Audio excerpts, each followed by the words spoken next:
सो good morning everyone. मैं doctor Dipti Srivastava हूँ, director के पद पे काम कर रही हूँ Wardha test tube baby centre में पिछले 8 वर्ष से। और आज मैं आपके साथ चर्चा करूंगी कि जो टेस्ट ट्यूब बेबी या आईवीएफ प्रक्रिया है, इसमें क्या इसके भलाइयाँ हैं, क्या बुराइयाँ हैं, जो प्रॉस एंड कॉन्स बोलते हैं हम। तो लोगों को कई बार बहुत भय रहता है कि ये इस प्रक्रिया में जाएंगे तो बहुत उलझ जाएंगे और बहुत पैसे खर्च हो जाएंगे और सक्सेस नहीं मिलेगी। तो मैं आपको बताना चाहती हूँ कि ये टेस्ट ट्यूब बेबी एक ऑल्टरनेटिव टेक्निक है जो साइंस के द्वारा विकसित की गई है, जिसमें कि मनुष्य के शरीर में फर्टिलाइजेशन होने की बजाय हम लैब में फर्टिलाइजेशन करते हैं। लैब में फर्टिलाइजेशन करते हैं मतलब महिला के अंडे हम बाहर निकालते हैं एक बहुत ही पतली निडल से और उसको हस्बैंड के शुक्राणु से मिला के बेबी बना के और गर्भाशय में डालते हैं। तो पहला लोगों को ये रहता है कि इसमें सक्सेस नहीं है। इसकी सक्सेस लगभग 50 से 60% है, ये हमें पता रहना चाहिए। पर 0% से आप 50 और 60 की अगर तुलना करोगे तो ये बहुत ज्यादा होता है। तो 50 से 60% है सक्सेस, और जो 40% सक्सेस नहीं होती है वो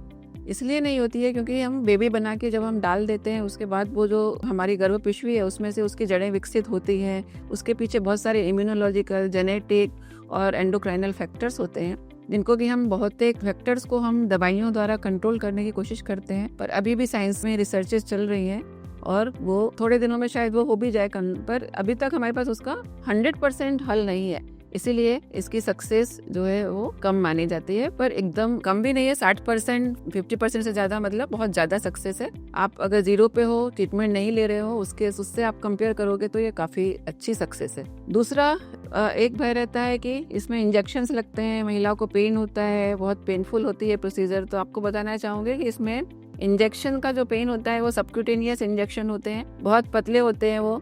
जैसे जैसे हमारे ट्रीटमेंट विकसित हुआ है, एक पेन की तरह ट्रीटमेंट नीडल बनने लगी है, महिला खुद घर पे ले सकती है। एक सिंपल से जैसे चींटी काटती है वैसा जरा सा प्रिक होता है, और कोई ऐसे भयानक पेनफुल इंजेक्शन आजकल नहीं रह गए।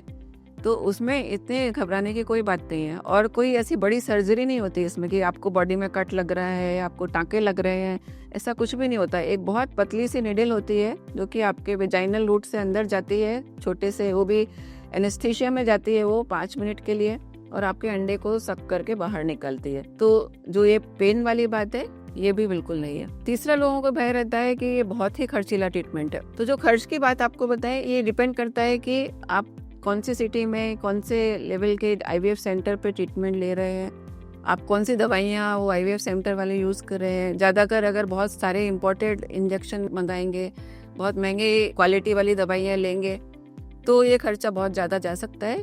परंतु साधारणतया बहुत सारे रिसर्च हुए हैं, इस पे देखा गया है कि जो सिंपल वाले हमारे इंडियन मेक प्रोडक्ट्स हैं वो भी उतना ही इफेक्टिव है जितना कि इम्पोर्टेड प्रोडक्ट्स हैं। तो अगर हम इंडियन मेक इंजेक्शंस लेते हैं, इंडिया में बने हुए प्रोडक्ट्स लेते हैं, तो उससे हमारी कॉस्ट काफ़ी कम हो जाती है। जो हमारे सेंटर में ये कॉस्ट बहुत ही मिनिमल उस पर रखी गई है।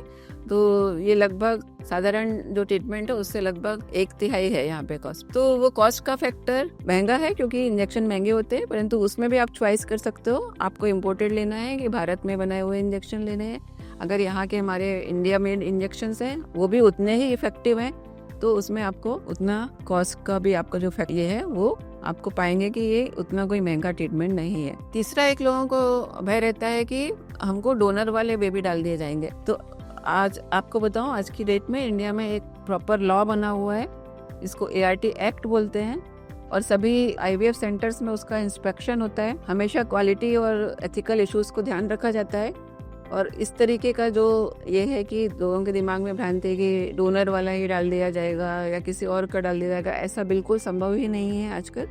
और जो भी आपका सेल्फ रहेगा वही डाला जाता है। 45 साल की उम्र के बाद जब अंडे थोड़े से पुअर क्वालिटी के होने लगते हैं, 35 से ही पुअर क्वालिटी के होने लगते हैं, पर 45 के बाद तो लगभग विकसित होना बंद हो जाते हैं। पर हमारे लॉ में 50 साल तक की महिलाओं को ट्रीटमेंट की अनुमति दी गई है। तो 35 साल से ऊपर वाली महिलाएं या 45 साल वाली महिला जब कभी हमारे पास आती है तो हम उनके अंडे की पहले जांच करते हैं, देखते हैं उनके अंडे बनाने लायक है कि नहीं है। अगर उनकी क्वालिटी लगता है कि अच्छे नहीं बनेंगे तभी उनको डोनर का ऑप्शन दिया जाता है। उनके पूरे सहमति से उनके द्वारा एफिडेविट बनवाया जाता है, कोर्ट में से लाके स्टैम्प पेपर पे साइन किए जाते हैं कि आपको डोनर अंडे दिए जा रहे हैं। और जो डोनर महिला है उसको उस रिसिपिएंट महिला की तरफ से इंश्योरेंस निकाला जाता है, हेल्थ इंश्योरेंस। इतनी बड़ी प्रक्रिया करने के बाद ही आपको डोनर अंडे और डोनर एम्ब्रियो डाले जा सकते हैं। तो ऐसा बिल्कुल भी नहीं है कि कोई भी डोनर वाले में एम्ब्रियो उठा के आपको डाल दिए जाएंगे, ये बिल्कुल संभव नहीं है आज के जो कानून और एथिकल हमारा जो सिनेरियो है उसके हिसाब से। और जो पांचवा डर रहता है लोगों को कि ये बहुत हाई रिस्क होती है प्रेगनेंसी, या बेबी अब नॉर्मल हो सकते हैं। तो बेबी अब नॉर्मल की जो इसमें संख्या रहती है वो नॉर्मल जो रहती है, जितने नॉर्मल प्रेगनेंसी में अब नॉर्मल रह सकते हैं वही इसमें भी रह सकते हैं।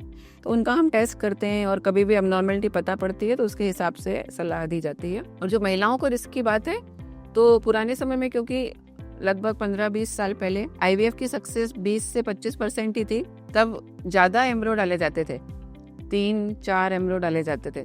तो क्या होता था कि कभी कभी ट्रिपलेट प्रेगनेंसी भी होती थी, 4 होते थे, नहीं तो ट्विंस होते थे। उस कारण से जो महिला को रिस्क बढ़ती थी, उनका BP बढ़ने की, प्रेगनेंसी की रिस्क, वो आजकल बिल्कुल कम हो गई है। अगर हम जेनेटिकली टेस्ट करके बेबी डालते हैं तो लगभग एक ही ब्लास्टोसिस्ट, वो भी अच्छा वाला स्ट्रॉन्ग ब्लास्टोसिस्ट जेनेटिकली टेस्ट करके अगर डालते हैं तो एक ही डालते हैं। तो वो जैसे नॉर्मल सिंगल प्रेगनेंसी होती है उतनी ही रिस्क उसमें भी होती है। मुझे लगता है कि आपको समझ में आ गया होगा कि इतना इससे डरने की ज़रूरत नहीं है।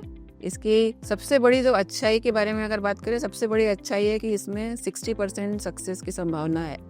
जैसे आप नॉर्मल में 0% पे अगर हैं, 10-12 साल हो गए हैं ट्राई करते हुए, 5 साल से भी ज़्यादा हो गए ट्राई करते हुए, आप देख रहे हैं कि अभी 0% संभावना है, इसमें आप 60% संभावना ला रहे हैं, इससे अच्छा और क्या हो सकता है। तो हमेशा इससे भयभीत ना हो और इस ट्रीटमेंट की तरफ आगे बढ़ें, क्योंकि आप आगे कदम बढ़ाएंगे तभी आपको आगे की मंजिल मिलेगी। अगर आप कदम ही नहीं बढ़ाएंगे तो मंजिल के बारे में सोचना ही व्यर्थ है ना। तो धन्यवाद।